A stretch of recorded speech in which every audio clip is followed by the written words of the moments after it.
Your journey kicks off in a humble hidden nest somewhere in the muddy swamps of northern Australia.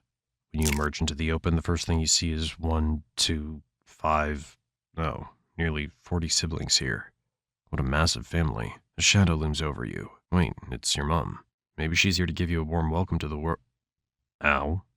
It seems she doesn't plan to eat you. That's just her creative way of transporting you all to the water. You take a flying leap into the shallow water and start swimming for the first time in your life while Mom goes back to fetch the rest of the brood. What a loving, hands-on mother. Oh boy. Some of your siblings get snapped up before they even get a chance to doggy paddle. Seems like the neighborhood isn't exactly welcoming. Predators are everywhere. You quickly dive underwater, following a few of your remaining siblings. Your long, slender body makes you almost invisible in the murky depths. That's when you realize you've got an edge over all the other swampy predators. Your color. That grayish-green hue blends perfectly with the reeds, and the second thing is that you can hold your breath underwater for up to 2 hours. Mom returns with another batch of siblings, only to find the swamp's unofficial buffet has taken out half of your first group. Only you and 7 others make it. Let's see how this new batch fares. Mom does her best to fend off intruders, but when you've got dozens of tiny snacks wriggling around in a swamp full of predators, it's no cakewalk. A few intense minutes pass and your mom finally secures the area, but not before losing 80% of her kids. And guess what? You're one of the lucky ones. So far, anyway. You cautiously slink off to hunt for some tiny fish to fill your tiny stomach. Or maybe that bug over there would be a better choice. Crunchy. The first days of your life are spent swimming in your mom's swamp, hunting whatever fits in your mouth. Bugs, tiny fish, and even the odd tadpole. Mom keeps an eye on you, but she's not a full-time mom. If a bird swoops down to grab you as a quick snack, it's up to you to dodge or become dinner. This has already happened to some of your siblings who entered the swamp with you initially. As for others, they were devoured by those lizards that occasionally visit the swamp when your mom goes out hunting. Useless, Mom. 6 months later, you've leveled up to your juvenile phase. You're bigger, bolder, and staking your claim to your little patch of riverbank. It's not much, but it's home. Your 5 surviving siblings are doing the same, each fiercely guarding their little zones. But sometimes, one of them dares to sneak in through the window to hunt in your territory. That's when the fun fights begin.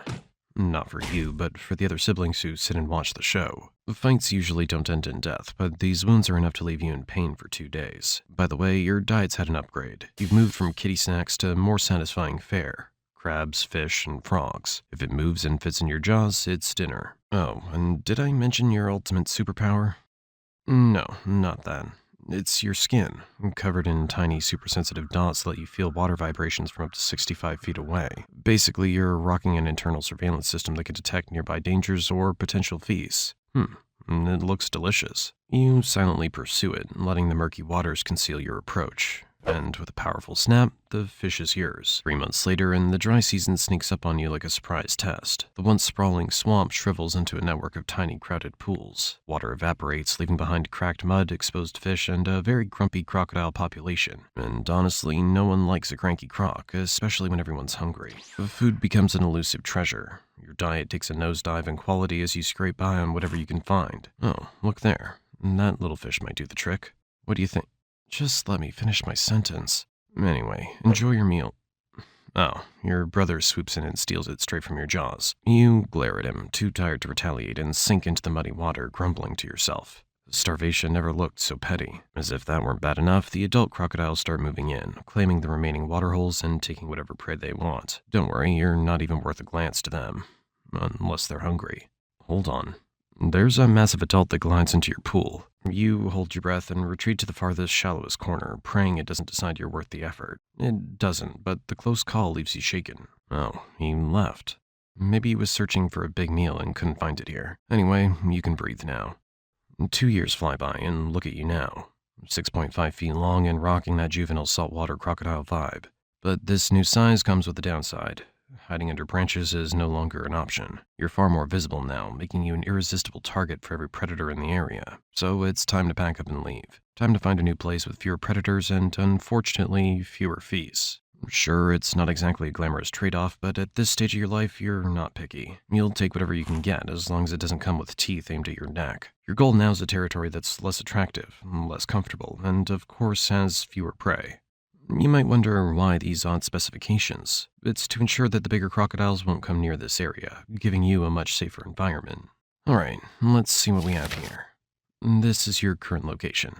Your journey might take this path, or this one, or maybe even this one across the open sea. Oh, I forgot to mention, you're the only type of crocodile capable of surviving in the open sea. Your swimming ability is exceptional, and you can travel hundreds of kilometers across this ocean. That means you can go and check out some of those distant islands. They'd be perfect for you. After weeks of wandering and exploring some islands and coastal areas, you find it. A quiet stretch of the river with salty waters and few fish. What a terrible place. Great, just what you need. Oh, the salinity here is cranked up, but does that bother you? Not even a little? That's because you're the only crocodile with specialized glands that excrete excess salt, allowing you to handle any level of salinity with ease. This makes you one of the very few reptiles capable of thriving in salty marine environments, from estuaries to open oceans. Life settles into a routine. You hunt by stealth, letting your sensory organs guide you to the slightest ripples of movements. Oh, there's a rodent strolling rudely through your new territory without asking permission. Time to teach it how to knock before entering. A quick dash, a powerful snap of your jaws, and good work. 12 years pass and you've reached maturity. You're now 13 feet long and weigh around 1,000 pounds. That means the prey here isn't enough to sustain your massive appetite, and you're itching for a change. The larger, food-rich areas nearby are calling your name, but they're occupied by some serious heavyweights.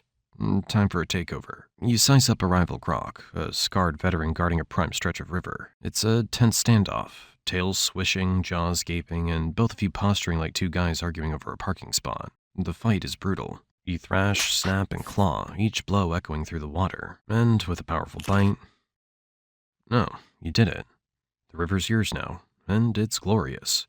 Deep waters, plenty of hiding spots, and enough prey to keep you full for weeks. Life improves. You strut proudly through your new territory, sampling all kinds of delicacies. A bit of that wild boar, some of that gazelle, and, oh, that shark looks absolutely delicious. You caught it just a while ago during one of your casual strolls through the open sea. When you're full, you head to the depths to stash the leftovers, ensuring no intruders get near it.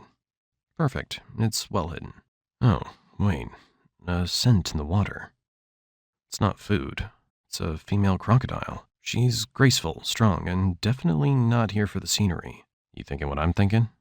You approach cautiously. There's no romance here, just a calculated exchange. You circle each other, ensuring neither feels threatened, and then mate. Are you done? That was quick. Let's get back to chasing some tasty prey now.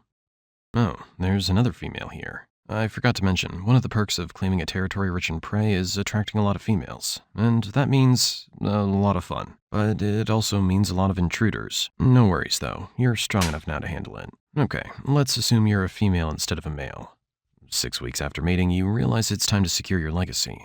That means building a nest, a sturdy hidden fortress to protect your soon-to-be hatchlings. A sunny elevated patch near the water will do just fine. It'll keep your eggs from getting washed away in the next flood. Hopefully. Using your powerful back legs, you dig a hole in the soil. It's hard work, but nothing compared to what's coming next. Once the nest is ready, you lay your eggs, up to 50 little ovals of potential. Each one carries your genetic blueprint. You cover them carefully, packing the soil down to create a warm, cozy incubator. Satisfied, you settle in nearby to guard the nest. You'd think this is the easy part. Just sit tight and wait, right? Wrong. The next 80 days are a marathon of patience and vigilance. Predators are everywhere, and they love nothing more than a free meal of crocodile eggs. Monitor lizards slink by, their forked tongues tasting the air for your nest.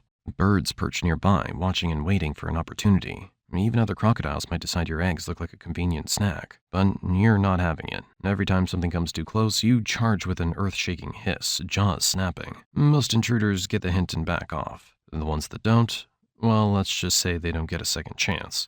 After what feels like an eternity, the soil above the eggs start to shift. You hear faint chirping sounds. Your hatchlings are finally breaking free. Your heart swells.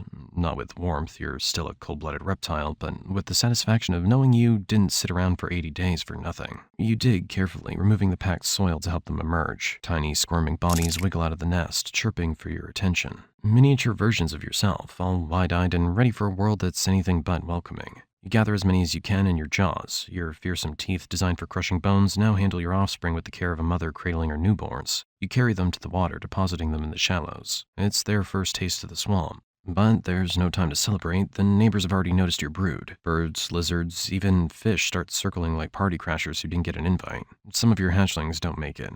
A bird swoops down and grabs one before you can react. A monitor lizard snatches another while your back is turned. You hiss and snap, driving them off as best you can. The survivors scatter everywhere. Some dive underwater, others hide behind those branches. Oh, look, a few of them are clinging to your back. They rely on you for protection, and you're not about to let them down. You patrol the area relentlessly, chasing off intruders and teaching your brood the basics of survival. You show them how to hunt, guiding them toward insects, tiny fish, and other snacks small enough for their tiny jaws. Some are quick learners, snapping up prey with surprising accuracy. Others, well, let's just say they'll need more practice. The first few weeks are the most dangerous. Every day you lose a few more hatchlings to the swamp's unrelenting predators. Because of that, you're responsible for more attacks on humans than any other Aussie wildlife. Humans learn the hard way that you take your personal space very seriously. Not that you're looking for trouble, you're just following the ancient crocodile motto: trespass in my waters, become my dinner. Some humans still haven't gotten the memo, though, treating your territory like their personal swimming pool. Their last thought usually being, oh, this looks like a great spot for a selfie. By the end of the month, only a handful of your hatchlings remain. They're stronger now, faster, and starting to explore the swamp with more confidence. You keep a watchful eye on them, but you know your job's almost done. One day, as the sun sets over the swamp, you watch your remaining hatchlings paddle off into the murky water. They've grown, they've learned, and now they're ready to start their own journeys. You don't call after them or try to follow. That's not the crocodile way. Instead, you sink beneath the water, letting the currents carry you back to your territory. Your legacy's out there now, carving its own path in the swamp. And you're ready for whatever comes next. Maybe another rest, maybe another rival to chase off, or just a long nap in the sun. By the time you hit 20 years old, you're at a staggering 20 feet long and tipping the scales at over 2,200 pounds. You're actually the largest living reptile. Every inch of your body's built for domination. Muscles coiled with power, a jaw that snaps with over 3,700 pounds of force, and scales so thick they're practically armor. Rivals steer clear of your domain, and even the boldest juveniles know better than to test the patience of a crocodile your size. The occasional intruder tries to push their luck, but one whip of your tail's enough to send them packing. Life in your territory's good. No, it's fantastic. Prey's abundant and your diet reflects your dominance. Now you feast on water buffalo that wander too close to the riverbank, unsuspecting wallabies drinking at the edge, and even feral pigs foolish enough to stray into your range. These larger meals are more than satisfying. A single meal can last you weeks, giving you plenty of time to bask in the sun and patrol your waters. Decades pass, and you grow to an impressive 23 feet in length, weighing over 2,500 pounds. What a giant you become. Oh, look there. The water buffalo steps to the riverbank. Great timing. You were starting to feel the hunger setting in already. You lunge, you thrash through the water, but wait, something's different this time. You're so slow. Even the prey sensed you and fled. What happened to you? Well, we almost forgot. You're 70 years old now, and this slowness is actually normal for someone your age. Your size is still imposing, but your body isn't what it used to be. The years have dulled your once razor-sharp reflexes. Your teeth are worn down from decades of crushing bones and tearing flesh. And let me tell you, you're the only type of crocodile capable of reaching such an old age. You might even live up to 100 years. It all depends on your luck. Scavenging becomes your go-to strategy. You patrol the fringes of your territory, eyes peeled for scraps abandoned by younger, less experienced crocodiles, or any opportunistic kills ripe for the taking. It's not the most dignified way to dine, but you're not in it for style points. Luckily, food isn't a pressing issue. Your fat-storing superpower means you can coast for up to 3 months without a meal if it comes to that. You're the ultimate survivalist. Oh, look, a massive male enters your territory.